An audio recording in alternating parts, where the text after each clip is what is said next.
Assalamualaikum. Assalamualaikum warahmatullahi wabarakatuh. Waalaikumsalam. Alhamdulillah, wassalatu wassalamu ala Rasulillah Muhammadin wa ala alihi wa sahbihi wa mawala. Wa la hawla wa la quwwata illa billah. Rabbi shrah li sadri wa yassir li amri wahlul 'uqdatam min lisani yafqahu qawli. Amma ba'd. Bapak Ibu jemaah salat subuh yang dirahmati Allah, alhamdulillah, patut untuk disyukuri Allah kasih kita senantiasa sehat, terutama spirit untuk selalu istiqomah dalam ibadah, istiqomah dalam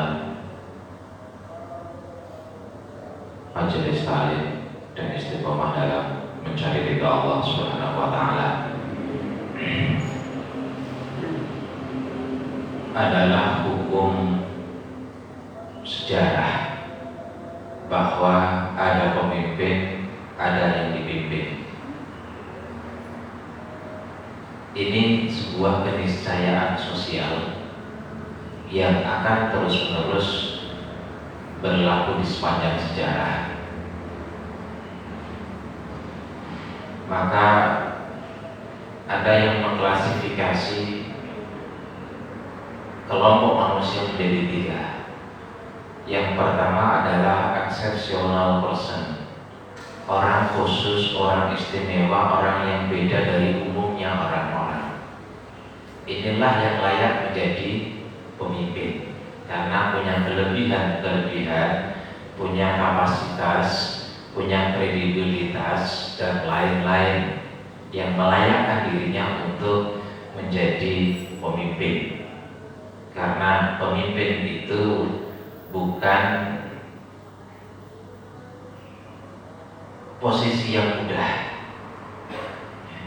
berkaitan dengan kompleksitas persoalan yang dihadapi terkait dengan mereka yang dipimpinnya. Ini pemimpin. Pemimpin beda dengan penguasa. Penguasa tidak mudah ya dalam mencapainya, tapi mudah dalam mengelolanya. Yang penting di mana cara mempertahankan, itu penguasa. Beda dengan pemimpin. Bagaimana cara memimpin, bukan menguasai tapi pemimpin, menunjukkan, mengarahkan, mensejahterakan, memberi rasa aman dan nyaman, itu pemimpin. Dalam komunitas sosial paling kecil itu ada keluarga. Keluarga saja ada pemimpin. Saya tidak tahu bapak-bapak ini sebenarnya menjadi pemimpin atau menjadi penguasa. Kalau menjadi pemimpin membuat istri dan anak-anaknya nyaman, aman, merasa damai. Kalau menjadi penguasa membuat anak-anaknya ini suntuk, dan istrinya ini gelisah karena semuanya dikuasai. Kalau penguasa itu egois, pemimpin itu rendah hati. Ini berbeda. Jadi ada kelompok manusia dalam kategori exceptional person, istimewa, berbeda dari yang lain, punya kriteria-kriteria di atas pada umumnya orang. Inilah orang-orang yang layak jadi pemimpin, meskipun tidak semuanya diberi kesempatan jadi pemimpin.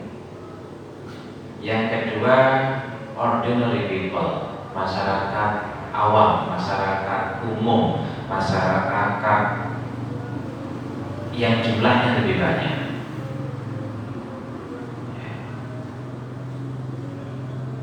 Jadi rakyat ini, umat ini pada umumnya adalah ordinary people, masyarakat yang awam. Tapi kalau ngomong di medsos, judulnya udah main. Yang ketiga adalah holder of exceptional position, masyarakat biasa, tapi menempati posisinya orang istimewa tadi.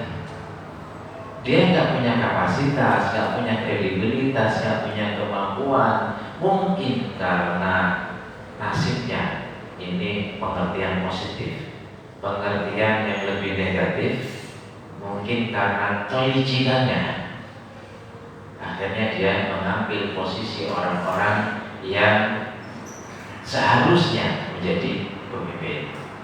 Anggota DPR banyak juga yang sesungguhnya holder of exceptional position, nggak layak, tapi karena punya duit. Ada preman jadi anggota DPR, ada nggak? Banyak. Layak nggak? Enggak. Kenapa? Karena punya duit, karena punya akses, karena populer. Banyak orang yang populer tapi minus kredibilitas, pada akhirnya menempati tempat yang seharusnya dia tidak ada di situ. Dan sistem demokrasi kita memberi ruang dan kesempatan kepada orang-orang yang tidak kredibel itu mengambil alih tempatnya orang-orang yang kredibel. Apakah itu kepala daerah, apakah itu anggota legislatif DPRD tingkat 1, 2 maupun DPR, DPD dan seterusnya. Kenapa? Karena mereka punya uang. Demokrasi kita demokrasi kapital, butuh banyak duit dan dia penuhi duit itu, bayar ke partai dan sebagainya, akhirnya menempati tempat yang tidak semestinya mereka ada di situ. Jadi kalau ada anggota DPR lucu, ya karena begitu kan. Jadi ada anggota DPRD nggak tahu apa-apa, ya karena seperti itu.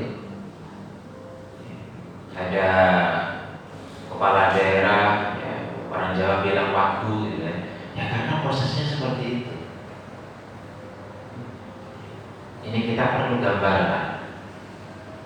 Ada banyak orang yang justru dengan sistem demokrasi kapitalis ini, sistem demokrasi padat modal ini melahirkan orang yang holder at exceptional position, orang-orang yang tidak kredibel tetapi mengambil posisinya orang-orang yang kredibel. Akhirnya apa? Orang-orang yang kredibel itu tersingkir.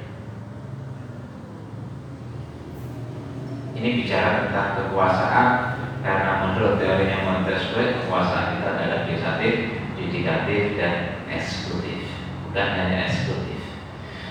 Bapak Ibu jamaah sholat subuh yang dirahmati Allah, Nabi pernah bersabda, "An-nasu 'ala dini raisihim." Manusia mah bergantung kepada agama, akhlak, kredibilitas pemimpinnya. Kalau pemimpinnya baik, insya Allah yang dipimpin baik.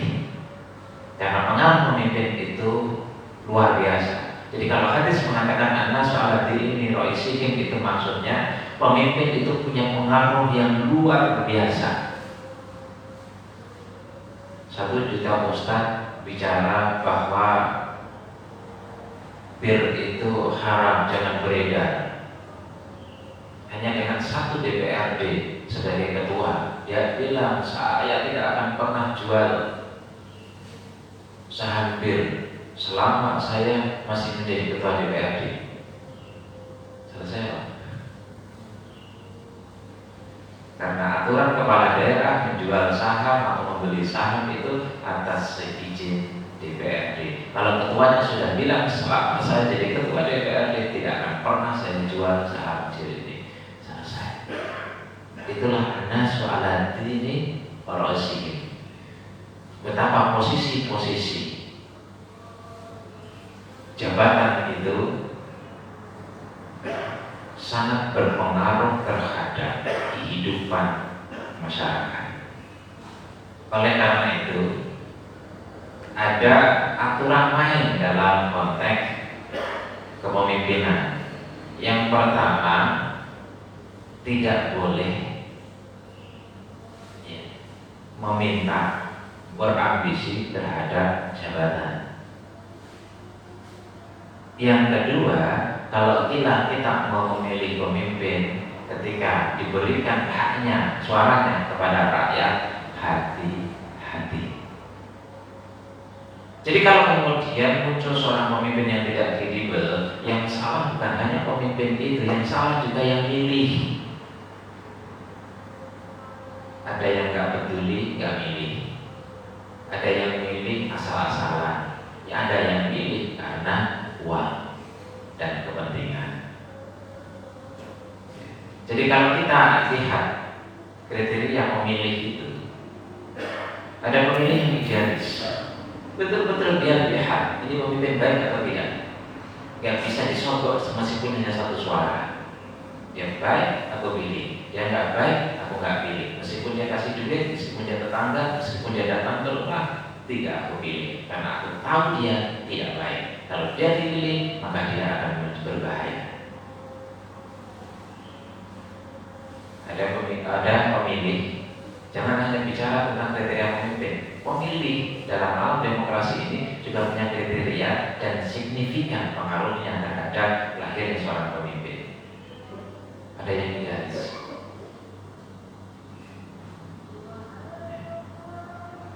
Mohon maaf, ini sebagai sebuah pelajaran. Soal benar salah itu urusan Allah. Tetapi paling tidak kita istihad, dan istihad kita harus betul-betul bersih. Ada orang bilang saya terlalu loyal sama Gubernur DKI Anies Baswedan. Saya bilang tidak, gak ada urusan saya. Meskipun saya kenal baik, meskipun saya dekat, meskipun saya akrab, gak ada urusan. Kalau masih benar, masih punya integritas, masih berbicara, bekerja untuk rakyat dan bangsa, saya akan perjuangkan. Tapi sekali melenceng, kita berkawan saja, kita berteman saja. Karena nasib umat, nasib rakyat, nasib bangsa itu dipertaruhkan para pemimpin. Dan saya nggak begitu risau kalau ada orang kemudian dia terlalu belain Anies. Selama Anies Baswedan masih punya integritas, saya akan belain. Karena kita tidak bisa kemudian ujuk-ujuk melahirkan pemimpin. Harus kita rencanakan dalam waktu yang panjang. Sebenarnya Taipan, Pak, itu merencanakannya waktu itu bisa puluhan tahun. Sementara umat masih berdebat terus. Makanya saya mulai meskipun dengan diri saya sendiri. Ini bukan soal person, tapi soal nasib umat, soal nasib bangsa, dan soal nasib negara ke depan. Harus disiapkan seorang pemimpin yang menurut keyakinan kita, istihad kita, dia bisa memimpin dengan baik dan mempunyai integritas yang bisa dipertanggungjawabkan.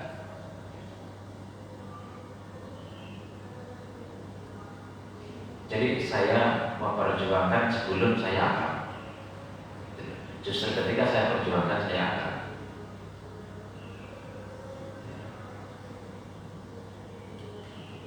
Jangan karena uang. Kalau saya mau dukung orang lain, Pak, uang mengalir, ada orang datang terus kepada saya. Ibaratnya kalau dari 50-100 juta per bulan itu merendah. Tapi tahu-tahu mati, gimana mempertanggungjawabkan di akhirat? Karena nasib bangsa ini akan buruk kalau kita. Bapak Ibu Saudara sekalian yang dirahmati Allah, kriteria yang kedua pemilih itu adalah pemilih yang cuek, nggak peduli. Ya siapapun yang jadi nggak pengaruh juga buat kami kan. Ini awamnya awam banget gitu. Ya gubernur itu nggak punya pengaruhnya buat kami, bupati wali kota itu jadi siapapun nggak punya pengaruh terhadap desa ini. Tolonglah berpengaruh, mungkin nggak berpengaruh pada kita, tapi mungkin berpengaruh kepada yang lain. Gak ada pemimpin yang tidak berpengaruh itu, Pak. Hanya karena kebodohan kita, keawaman kita, bahkan kecuekan kita, ketidakpedulian kita, sehingga tidak merasakan pengaruh itu. Pemimpin itu, ini ada daerah yang harusnya Sabang jadi mall. Pengaruh nggak? Pengaruh. Gitu kan? Setiap kebijakan pemimpin punya pengaruh sosial, punya pengaruh kepada masyarakat. Hanya karena kita tidak peduli soal itu sehingga tidak tahu dan tidak merasakan pengaruh itu. Yang ketiga, kelompok pemilih yang memilih berdasarkan perkawanan, kedekatan. Inilah yang disebut dengan preferensi sosiologis.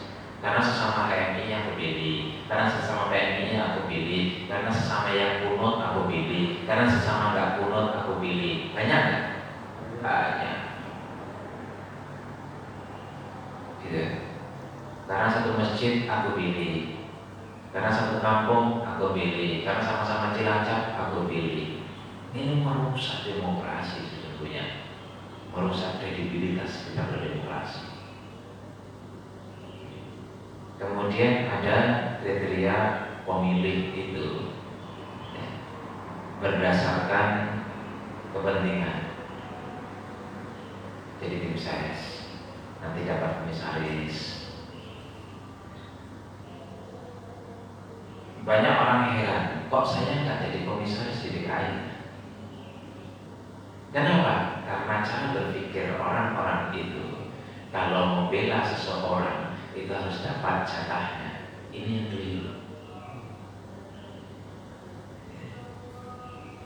Kemudian ada orang pemilih, kelompok pemilih yang memilih karena uang. Tingkat di kampung itu 50.000 untuk DPR pusat, DPRD tingkat 1 20.000, DPRD tingkat 2 10.000. Umum ini Pak. Kalau di kota itu 100.000 untuk DPR, untuk calon wali kota, gubernur, bupati 100.000. Ini bisa dicek dan masyarakat terima. Di antara yang diterima itu adalah pengurus masjid. Coba bayangkan. Kadang-kadang pengurus masjidnya itu bagi sama pengurus masjid yang lain. Udah dapat belum? Sederhana nampaknya Pak. Dari dulu ketika pemilihan lurah di kampung saya, dari saya masih remaja, belum menikah, saya tahu itu Pak. Inilah yang merusak bangsa. Belum pernah dalam pemilihan saya sampai hari ini, sejak umur 17 sampai umur 49 ini, menerima sepeser pun uang untuk memilih. Karena dari dulu saya harap ada ustaz, ada dai yang menghalalkan itu. Kalau saya prinsip haram. Dalam konteks ini yang bicara tentang politik, artinya tahu banyak. Kalau ustaz dai yang mengatakan itu halal karena dia tidak tahu tentang jalur-jalur politik, betapa berbahayanya itu. Hanya tahu normatif. Sedekah dari lompong. Itu bukan sedekah, itu suap suara. Ar-rasi wal murtasi. Warais bainahuma ya la'natullah finnar.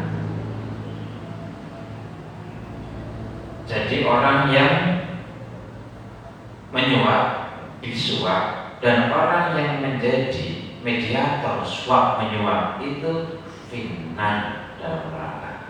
Karena apa? Efek dan dampak destruktifnya bagi bangsa dan masyarakat itu cukup besar.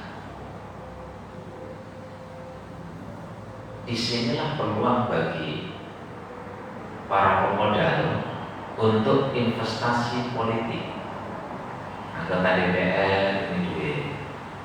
Wajar kalau kemudian jadi anggota DPR, ayat dan pasal-pasalnya adalah ayat dan pasal titipan. Dari siapa? Dari orang-orang yang akan saham.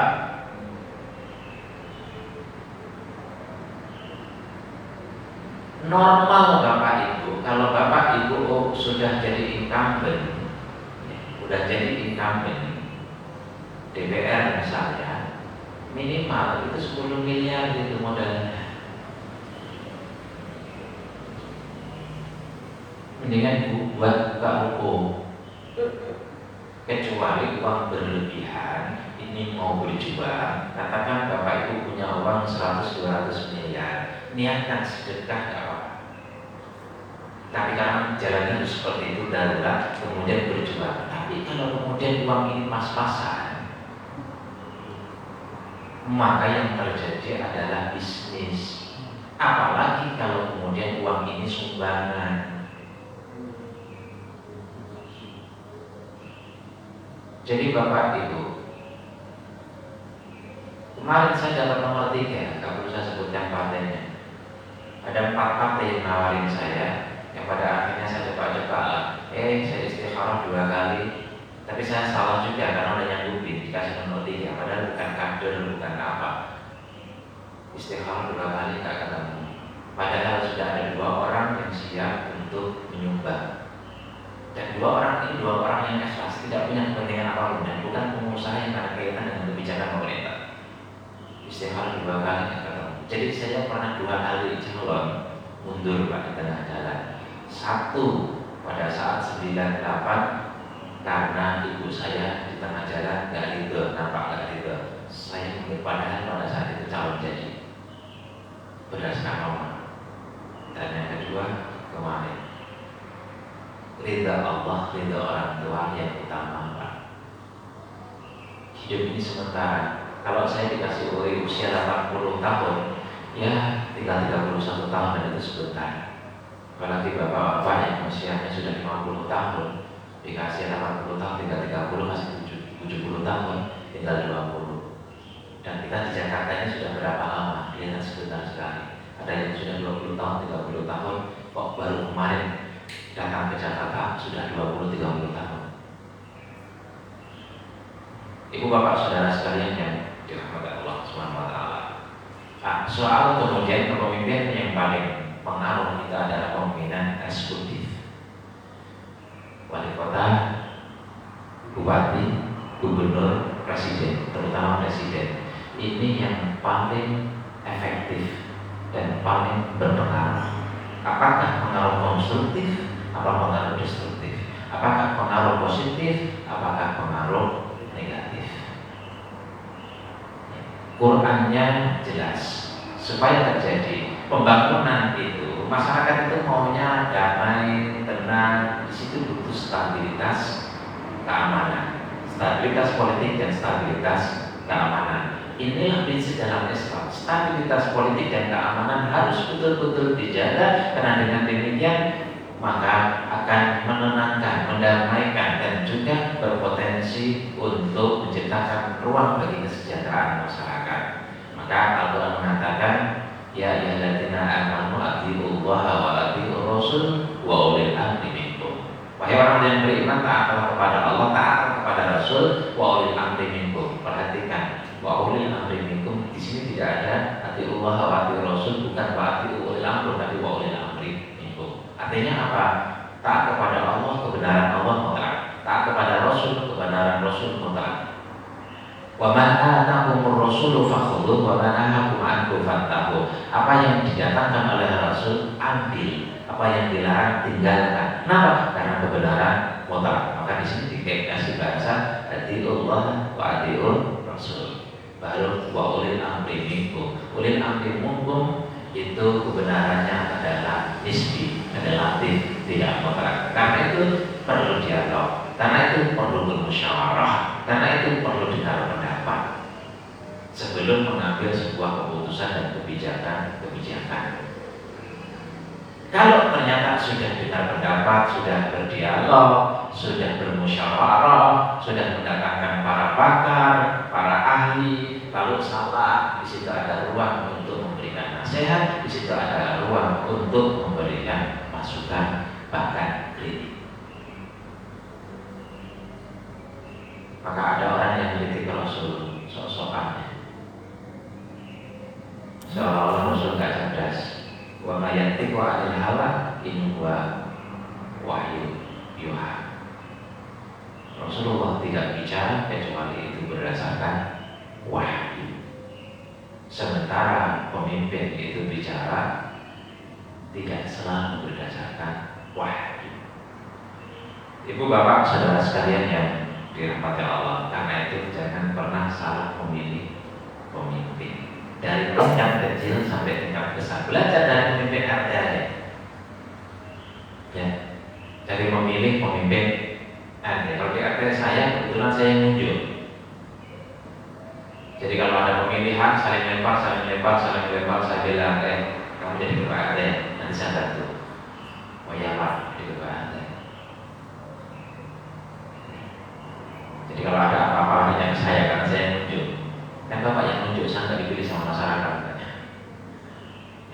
Tentu saya yang nunjuk, hati-hati.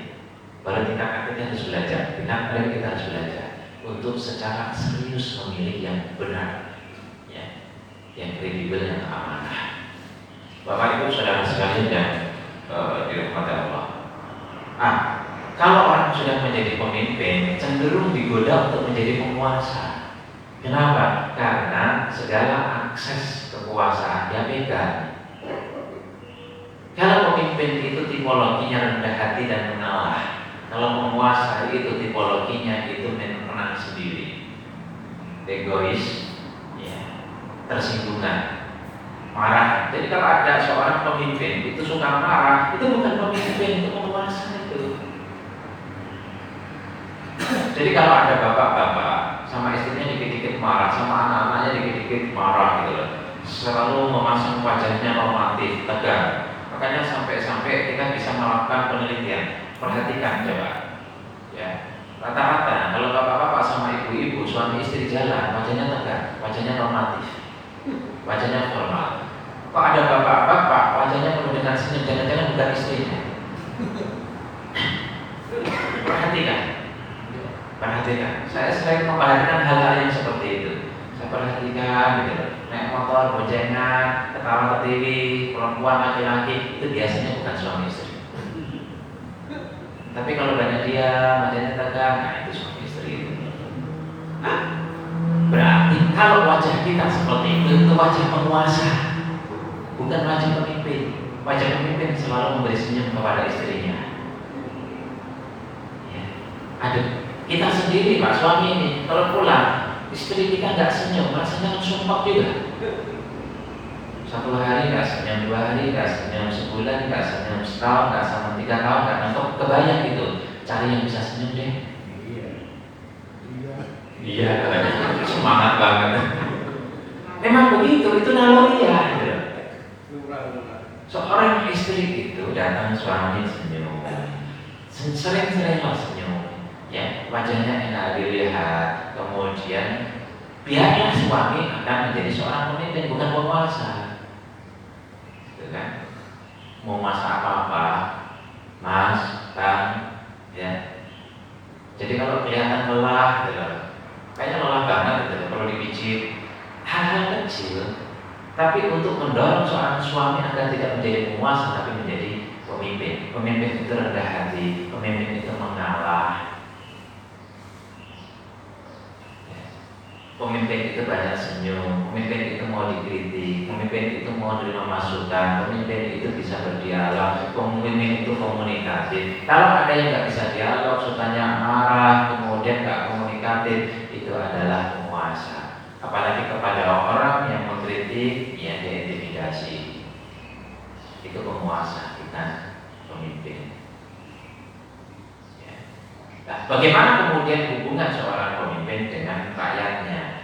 Kewajiban pemimpin jelas, melindungi rakyatnya, ya, membuat nyaman rakyatnya, membuat sejahtera rakyatnya, itu pemimpin. Tapi kalau kemudian pemimpin tidak berorientasi ke arah situ, didominasi oleh sesuatu untuk mempertahankan posisinya, itu sudah cenderung dan dominan penguasa. Bagaimana kemudian menghadapi pemimpin-pemimpin seperti itu? Ya, kita perlu menghadapi pemimpin, siapapun pemimpin itu wajib taat. Wa ulil amri minkum. Bagaimana kemudian kalau ternyata, ya, karena ini demi stabilitas, ekonomi, stabilitas keamanan, ya, stabilitas politik melahirkan stabilitas keamanan melahirkan stabilitas ekonomi. Dari stabilitas ekonomi untuk lahirnya kesejahteraan bagi masyarakat. Disinilah Al-Quran bicara taat kepada pemimpin, dan taat kepada pemimpin itu penting.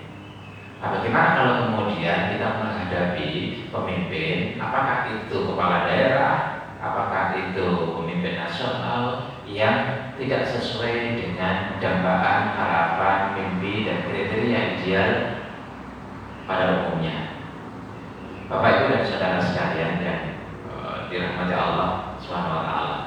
Dalam sebuah hadis diungkapkan oleh Rasulullah, ya, usikum bi taqwallah azza wa jalla wa sam'i wa ta'ah, ya, wa in ta'ammara alaika 'abdun. Aku wasiat kepada kalian untuk menjaga ketakwaan kepada Allah Subhanahu wa taala dan untuk mendengarkan dan taat meskipun pemimpin itu adalah seorang abdul, hamba sahaya. Artinya apa? Pemimpin hamba sahaya itu apa? Enggak merdeka. Dalam konteks sejarah masa lalu, yang namanya budak itu, Bapak Ibu, itu kulit hitam, dengki, apa namanya, ya orang yang otaknya enggak begitu ada. Artinya hamba sahaya sekalipun, budak sekalipun menjadi pemimpin kamu harus taat. Bahasa yang lebih vulgarnya, ya, pemimpin yang goblok sekalipun kamu mesti taat. Jadi ada gubernur goblok gitu kan, ya taat tetap. Ada bupati goblok, ya, kita harus taat, harus dengarkan. Ada lurah goblok, ya, kita juga harus taat. Nah, untuk stabilitas politik, pada akhirnya stabilitas ekonomi dan stabilitas keamanan dalam rangka untuk menciptakan dinamika atau progresivitas ekonomi yang pada akhirnya menciptakan kesejahteraan bagi masyarakat. Ini penting. Kecuali, ya, dipaksa untuk berbuat maksiat. Ada kebijakan, ada keputusan yang membuat kita pada akhirnya melegalkan kemaksiatan. Nah, ini tidak wajib taat. La ta'ata li maksiatillah, ya. Wa innama ta'ah lil ma'ruf. Jadi tidak ada ketaatan untuk kemaksiatan kepada Allah. Adapun ketaatan itu hanya untuk sesuatu yang ma'ruf. Ini kadang-kadang lucu. Ada seorang pemimpin yang jelas-jelas salah, jelas-jelas dolim, ya. Ada yang kemudian dukung gitu loh. Dukung kepada kebijakan dolim itu. Ini yang unik, aneh. Kita wajib mendukung seorang pemimpin, tetapi ada kebijakan-kebijakan yang salah, kebijakan-kebijakan dolim, ya, dengan parameter dan ukuran pada umumnya, ya. Ada pihak-pihak yang memberikan dukungan buta. Bukan hanya pemimpin yang berbuat zalim yang nanti masuk neraka, tetapi orang-orang para pendukungnya yang jelas-jelas mendukung kezaliman itu juga ikut masuk neraka. Meskipun pakai dalil, kan ada itu orang yang mengaku ulama semua ada dalilnya. Mau dalil apa ada? Jadi gudang dalil yang baik kasih dalil, yang buruk ada dalilnya juga gitu.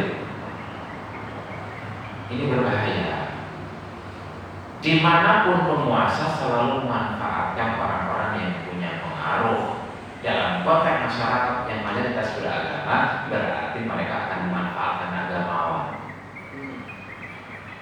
Ya.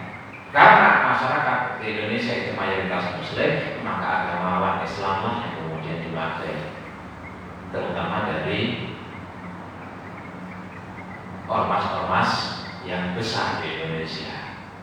Itu yang kemudian dipakai dalam rangka untuk backup secara politik. Jadi dalam politik itu Bapak Ibu, penguasa itu akan senantiasa menggandeng, ya, orang-orang yang punya pengaruh, menggandeng ormas-ormas yang punya kekuatan. Dimanapun penguasa akan seperti ini. Apakah itu ormas sekuler, apakah ormas agama? Ya, bagi mereka nggak penting. Yang terpenting adalah dukungan, sehingga, ya, ketika mereka memiliki lawan-lawan politik, mereka punya backup sosial. Yang lucunya lagi, yang backup ini karena seringkali nggak paham. Sebagian memanfaatkan untuk mendapatkan pundi-pundi kekayaan. Jadi ibu bapak, kita perlu objektif melihat ya, fakta-fakta sosial politik yang terjadi. Ya. Sebagai penutup ada sebuah hadis. Ya. Ada beberapa hadis lah, tapi diantaranya ini hadis menarik. Diriwayatkan oleh Imam Muslim. Yakunu ya, membagi immatun, nanti setelahku akan ada para pemimpin la yahtaduna bihidayah, yang tidak berdasar kepada hidayah ya. Wala yastanuna bisunnati, dan tidak berpegang pada sunnahku. Artinya apa? Nanti akan ada pemimpin yang referensinya itu bukan referensi sunnah Rasul, bukan referensi wahyu Allah, bukan referensi kebenaran, tapi adalah referensi kekuasaan. Referensinya. Wasayaqumu fihim rijalun, dan akan berdiri di masyarakat itu rijalun, ya, para tokoh, qulubuhum qulubus syayatin, hatinya itu hati setan. Ya. Fi jusmani ins, ya, tapi tubuhnya manusia. Jadi nanti ini hadis riwayat Imam Muslim, sahih. Artinya nanti akan seorang pemimpin, ya, pemimpin itu sudah tidak mendasarkan diri kepada kebenaran wahyu Allah dan sunnah Rasul, dikelilingi ya oleh orang-orang yang hatinya hati iblis, ya, tapi fisiknya, fisik raganya raga manusia. Qala qultu kaifa asna'u ya Rasulullah, ya, in adraktu dzalik. Lalu apa yang aku lakukan ya Rasulullah, kami lakukan ketika nanti kami menemui yang seperti itu. Apa jawab Rasulullah? Ya. Qala tasma wa tati, dengarkan dan taatlah. Wa in duriba lahu, meskipun punggungmu dipukul, meskipun kekuatanmu dipredeli, kamu dihajar, kamu dikriminalisasi, wa ukhidha maluka, dan hartamu dirampas, rekeningmu ditutup, misalnya seperti itu. Fasma wa'ati, dengarkan dan taatlah, tetap dengar dan taat. Ibu bapak dan saudara sekalian yang dirahmati Allah Subhanahu wa taala, berarti membiarkan terus hukum sosial akan terjadi dengan sendirinya. Wa tilkal ayyam nudawiluha bainan nas. Ini khusus untuk orang awam, masyarakat pada umumnya. Kamu gak punya kekuatan. Kalau kamu melakukan segala sesuatu tidak dengar, tidak taat, ya konyol, kamu akan jadi korban. Lalu siapa yang kemudian akan membuat diri? Ingatlah, waktu dalam ayam nudawiluha bainan nas. Hari demi hari akan bergantian kekuasaan. Bagi mereka yang merasa lebih kuat, yaitu urusan lain. Bagi kelompok yang merasa lebih kuat, itu urusan lain. Tapi bagi masyarakat, jangan mengambil sikap yang konyol. Tidak punya kekuatan, ngawur. Ini artinya Rasul itu mengajarkan bersikaplah yang semakin cerdas. Ada porsinya masing-masing. Jangan sok jagoan, jangan sok kuat. Martir terlalu banyak juga nggak bagus. Jadi Bapak Ibu dan Saudara, ini berlaku di sepanjang sejarah. Jadi Lord Acton itu mengatakan power and temporal, kekuasaan itu cenderung untuk tiran. Di sepanjang jarak akan seperti itu. Makin lama makin tiran, makin lama makin otoriter. Maka kita lihat Orde Lama awal bagus, di tengah dan di akhir otoriter. Kita lihat Orde Baru di awal bagus, di tengah di akhir otoriter. Kenapa?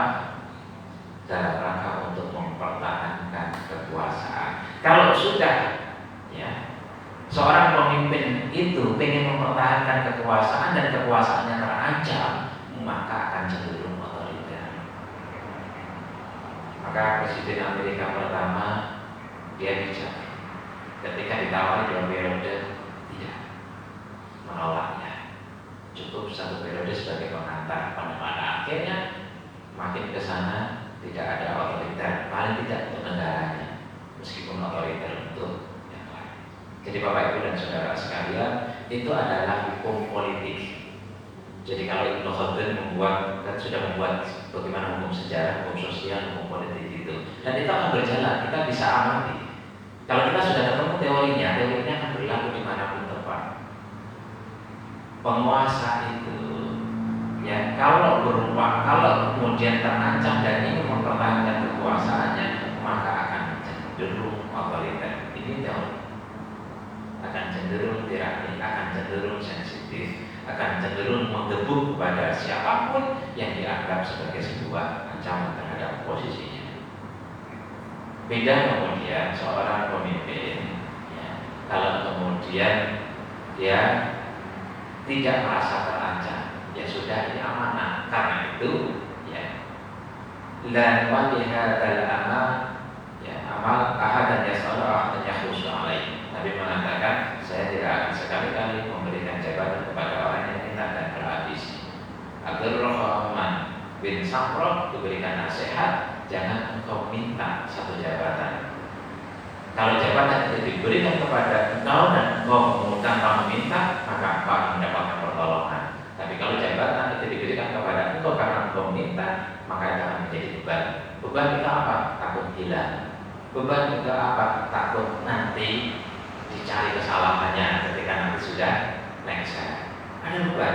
Tapi bagi mereka yang mendapatkan jabatan bukan karena meminta, amanah aja, ini aja, kapan saja turun siap, kapan aja berhenti siap. Gak perlu takut karena berhenti.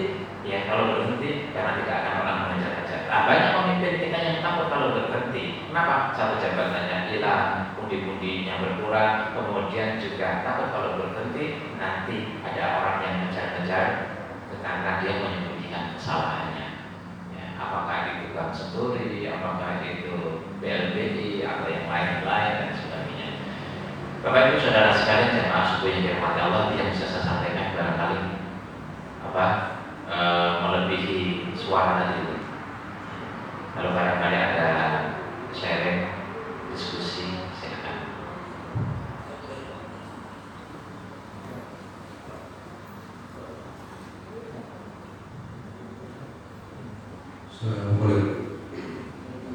Assalamualaikum warahmatullahi wabarakatuh. Alhamdulillah Ustaz,